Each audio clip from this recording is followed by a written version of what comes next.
दोस्तों, वैसे तो अंतरिक्ष में घूमती हुई हर चीज आपके लिए खतरनाक हो सकती है, पर उन्हीं खतरनाक चीजों में से एक चीज ऐसी भी है, हमारी पृथ्वी, जिस पर हम जीवित हैं। यानी कि हम अंतरिक्ष में यदि खतरनाक चीजों की बात करें तो हर वो चीज खतरनाक है जो आकर हमसे टकरा सकती है या फिर हमारी धरती से टकरा सकती है। लेकिन इनके अलावा भी अंतरिक्ष में एक बहुत ही खतरनाक चीज है जिसे कहा जाता है ब्लैक होल। ब्लैक होल ब्रह्मांड का वो दानव है जो रास्ते में आने वाली किसी भी चीज को अपने अंदर निगल जाता है। इसके आसपास से गुजरने वाली हर चीज को ये निगल जाता है और वो चीज कहां जाती है वो किसी को नहीं पता चलता। यहां तक कि प्रकाश भी इससे बच नहीं सकता। यानी कि यदि प्रकाश भी इसके अंदर आएगा तो वह लौट नहीं पाएगा और न ही वहां से आपको प्रकाश लौटता हुआ दिखाई देगा। इतना ही नहीं, वैज्ञानिकों के मुताबिक ब्लैक होल के अंदर समय का भी कोई अस्तित्व नहीं होता।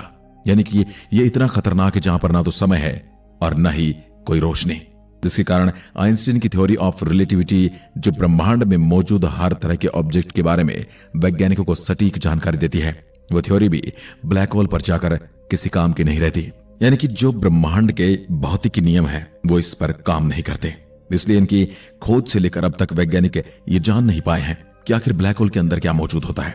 आखिर क्यों इतने ताकतवर हो जाते हैं कि इनसे प्रकाश भी बाहर नहीं निकल पाता।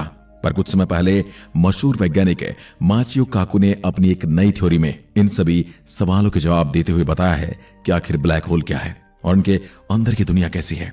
क्या है ब्लैक होल की ताकत का रहस्य, कैसे होता है ब्लैक होल का निर्माण, कैसे बढ़ाते हैं अपने आकार को ये अंतरिक्ष के दानव, कितने प्रकार के होते हैं ब्लैक होल और कौन सा होता है सबसे खतरनाक ब्लैक होल। क्या एक दिन हम भी ब्लैक होल में समा जाएंगे? इन्हीं सवालों के जवाब हम आज की इस वीडियो में जानने वाले हैं। हम जानने वाले हैं कि मिशियो काकू के मुताबिक ब्लैक होल के अंदर क्या मौजूद होता है। तो चलिए शुरू करते हैं। जब कोई तारा अपने अरबों सालों के जीवन काल में अपना संपूर्ण हाइड्रोजन ईंधन खत्म कर लेता है तब उसमें एक बड़ा धमाका होता है जिसे सुपरनोवा कहा जाता है, जिसके बाद उस तारे का कोर तेजी से अपने अंदर ही कोलैप्स होने लगता है और अंततः वह तारा इतना ज्यादा छोटा हो जाता है कि वह एक ब्लैक होल बन जाता है। एक ऐसा दानव जो अपने चारों ओर मौजूद हर चीज को अपनी एक अनंत दुनिया में निगल लेता है। जब ब्लैक होल का जन्म होता है तब इनका आकार काफी छोटा होता है, लेकिन क्योंकि इनका द्रव्यमान सूर्य से हजारों गुना ज्यादा होता है इसलिए इनका गुरुत्वाकर्षण बल भी उतना ही ज्यादा होता है कि ब्रह्मांड में सबसे तेज यात्रा करने वाले प्रकाश को भी इसके अंदर से बाहर निकलने में कामयाबी नहीं मिलती। इसी तरह धीरे धीरे अपने आसपास के तारों, ग्रहों और चंद्रमाओं को निगलते हुए ये अपने आकार को बढ़ाते रहते हैं। इसके अलावा कई दूसरे छोटे या बड़े ब्लैक होल को निगल कर भी ये अपना आकार बढ़ाते हैं। ये ऐसे दानव हैं जो एक दूसरे को भी निगल सकते हैं। जो जितना बड़ा दानव वही वहां का सबसे बड़ा बादशाह होता है। वैज्ञानिकों के अनुसार आकार के आधार पर ब्लैक होल 4 तरह के होते हैं: stellar black hole, intermediate black hole, supermassive black hole and miniature black hole. इनमें सबसे बड़े और ताकतवर सुपर मैसिव ब्लैक होल होते हैं जो बड़ी बड़ी आकाश गंगाओं को अपने गुरुत्वाकर्षण से संभाल कर रखते हैं, बांध कर रखते हैं। साल 1915 में एल्बर्ट आइंस्टीन ने ब्लैक होल का जिक्र अपनी थ्योरी ऑफ जनरल रिलेटिविटी में किया था, जिसमें आइंस्टीन ने बताया कि ब्रह्मांड में एक अनंत घनत्व वाली किसी चीज का अस्तित्व होना चाहिए। यहाँ पर आइंस्टाइन ने अपनी थ्योरी में ब्लैक होल के केंद्र सिंगुलरिटी का जिक्र किया था। पर अनंत और शून्य ये ऐसी वैल्यू है जो अगर भौतिक विज्ञान के किसी क्षेत्र में दिखाई पड़ती है तो वैज्ञानिकों के होश उड़ जाते हैं। साथ ही इस वैल्यू के साथ मिले परिणामों को भी नकारा जाता है। इसलिए एल्बर्ट आइंस्टाइन की बातों को भी उस समय वैज्ञानिकों द्वारा नकार दिया गया। वैज्ञानिक ये मानने को तैयार ही नहीं थे कि ब्रह्मांड में कोई इतनी ताकतवर चीज भी हो सकती है जो लाइट को भी अपने अंदर से बाहर ना निकलने दे, जो लाइट को भी एब्जॉर्ब कर ले, जो लाइट को भी निगल जाए। पर पूरी दुनिया तब चौंक गई जब साल 1971 में मानव इतिहास के सबसे पहले ब्लैक होल को खोजा गया, जिसका नाम सिग्नस X1 रखा गया। इसके बाद ही ये साबित होगा कि ब्रह्मांड में ब्लैक होल होते हैं और वह इतने ताकतवर भी होते हैं कि प्रकाश को भी अपने अंदर समा लेते हैं। और ब्रह्मांड के ग्रह और चंद्रमाओं की तो बात ही छोड़ दीजिए, क्योंकि ये बड़े बड़े तारों को भी निगल जाते हैं। इसके बाद से ही ब्लैक होल पर लगातार कई रिसर्च हुई और हमें ब्लैक होल के बारे में काफी कुछ जानने को मिला। इससे हम रिसर्च में पता चला कि किसी ब्लैक होल के आसपास के स्थान को 3 अलग अलग हिस्सों में बांटा जा सकता है। जिसमें सबसे पहले ब्लैक होल का इवेंट होराइजन होता है, जो किसी ब्लैक होल के चारों ओर मौजूद एक ऐसी बाउंड्री या फिर लक्ष्मण रेखा होती है जिसे पार करने के बाद कोई भी ब्रह्मांड का पिंड वापस नहीं आ सकता, चाहे वह कितना भी बड़ा या छोटा क्यों ना हो। इसके बाद ब्लैक होल का दूसरा हिस्सा होता है जिसे फोटोन स्फीयर कहते हैं, जो ब्लैक होल के चारों ओर इवेंट होराइजन के बाद मौजूद ऐसा स्थान होता है जहां इवेंट होराइजन को पार करके ब्लैक होल के अंदर जाने वाला पदार्थ है उसके चारों ओर घूमने लग जाता है और धीरे धीरे ब्लैक होल के आखिरी हिस्से, जिसे वैज्ञानिक सिंगुलैरिटी कहते हैं, उसके अंदर गिर जाता है। सिंगुलैरिटी यानी ब्लैक होल का तीसरा और आखिरी ऐसा स्थान होता है जहां ना समय है और न ही अंतरिक्ष यानी कि स्पेस, और इसी कारण यहां पर हमारे फिजिक्स के किसी भी नियम को लागू नहीं किया जा सकता। यहां पर फिजिक्स का कोई भी नियम काम नहीं करता। आइंस्टाइन की थ्योरी ऑफ रिलेटिविटी इसके बारे में हमें बहुत कुछ बताती है।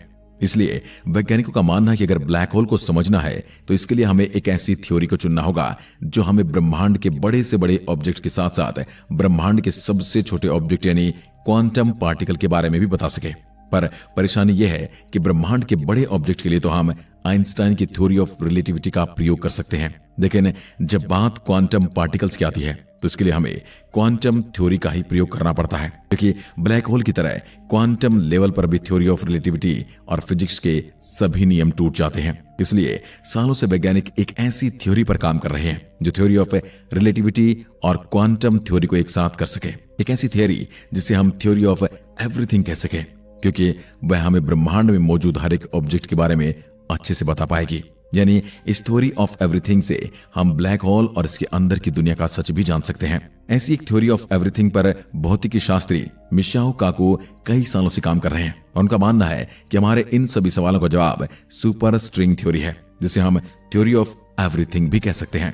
तो सुपर स्ट्रिंग थ्योरी के बारे में आपको बता दूं, इस थ्योरी के अनुसार हमारा पूरा ब्रह्मांड परमाणु पार्टिकल जैसे इलेक्ट्रॉन, प्रोटॉन और न्यूट्रॉन से भी हजारों लाखों गुना पतले धागे नुमा स्ट्रिंग से बंधा हुआ है और ब्रह्मांड में मौजूद है हर पार्टिकल है और यहां तक कि बड़े बड़े ऑब्जेक्ट जैसे तारे, ग्रह और ब्लैक होल भी इन्हीं स्ट्रिंग के अलग अलग आयामों में वाइब्रेशन करने पर बनते हैं। वैसे ये थ्योरी काफी ज्यादा वैज्ञानिकों के बीच फेमस है और बहुत से वैज्ञानिक तो इस थ्योरी को सच भी मानते हैं, पर परेशानी यह है कि इस थ्योरी के गणित फार्मूला के मुताबिक स्ट्रिंग थ्योरी के स्ट्रिंग तभी काम करते हैं जब हमारा ब्रह्मांड 10 आयामों में फैला हुआ हो। लेकिन अभी तक तो हमारी सभी नॉलेज तो यही कहती है कि हमारा ब्रह्मांड केवल 3 आयामों में है।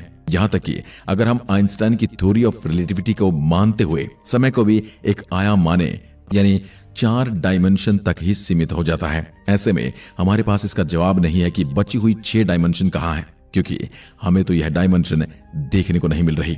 और यह एक बहुत बड़ा सवाल है जो सुपर स्ट्रिंग थ्योरी के सच होने पर एक प्रश्न चिन्ह खड़ा करता है। यहां पर मिशियो काकू दोबारा से इस थ्योरी के बचाव में आते हैं और कहते हैं कि पहली बार नहीं है जब किसी सही थ्योरी के पास भी कुछ सवाल का जवाब ना हो। इतिहास गवाह है, आज हम जिन थ्योरी को सही मानते हैं उनमें भी कई ऐसे सवाल हैं जिनका जवाब वो थ्योरीज आज तक नहीं दे पाई हैं।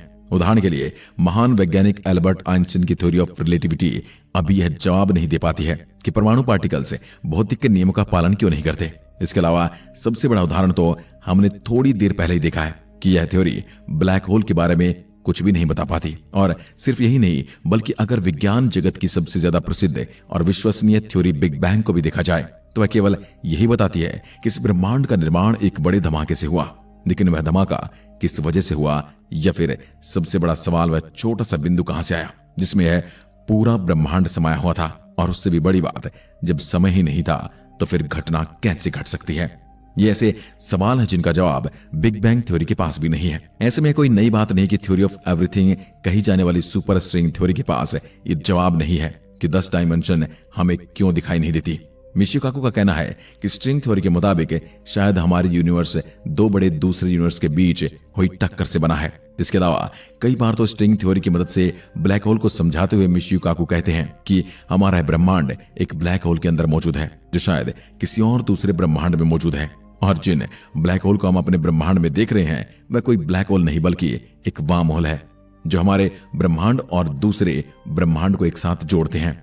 मिशियो काकू की थ्योरी पर बहुत से वैज्ञानिक यकीन करते हैं, पर अगर ये सच भी है तब भी हम इसके बारे में शायद कभी नहीं जान पाएंगे, क्योंकि अगर हमें उस दूसरे ब्रह्मांड को देखना है जिसमें हम ब्लैक होल के अंदर हमारा ब्रह्मांड मौजूद है, तो हमें अपने ब्रह्मांड के इन ब्लैक होल के अंदर जाना होगा जो इन दोनों परमाणु को एक पुल की तरह कनेक्ट करते हैं। पर अभी तक इन ब्लैक होल पर की गई रिसर्च में हमें ये तो समझ में आ गया है कि एक जीवित इंसान के लिए ब्लैक होल के अंदर जाना संभव नहीं, यानी इस थ्योरी की सच्चाई हम कभी नहीं जान पाएंगे।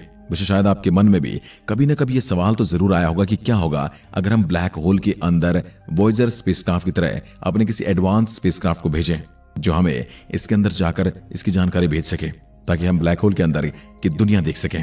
वैसे सुनने में काफी अच्छा आइडिया लगता है, लेकिन शायद आपने थोड़ी देर पहले मेरी बात पर ध्यान नहीं दिया।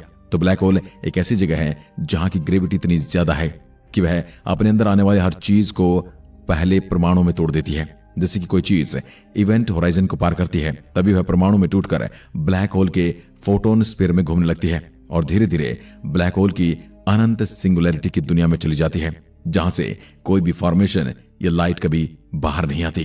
कहने का मतलब यह है कि हम चाहे कितने भी एडवांस स्पेसक्राफ्ट भेजें, वो ब्लैक होल के इवेंट होराइजन को पार करते ही पूरी तरह से बिखर जाएगा, और इतने छोटे छोटे पार्टिकल में कि आप उन्हें शायद आंखों से भी न देख पाएं और हम तक कभी भी कोई इंफॉर्मेशन वो नहीं पहुंचा पाएगा। वैसे दोस्तों, आपको क्या लगता है, क्या मिशी काकू का कहना सही है कि हम ब्लैक होल के अंदर मौजूद हैं? आप अपना जवाब हमें कमेंट बॉक्स में लिखकर बता सकते हैं। एक बार फिर मिलते हैं, तब तक के लिए नमस्कार, जय हिंद, जय भारत।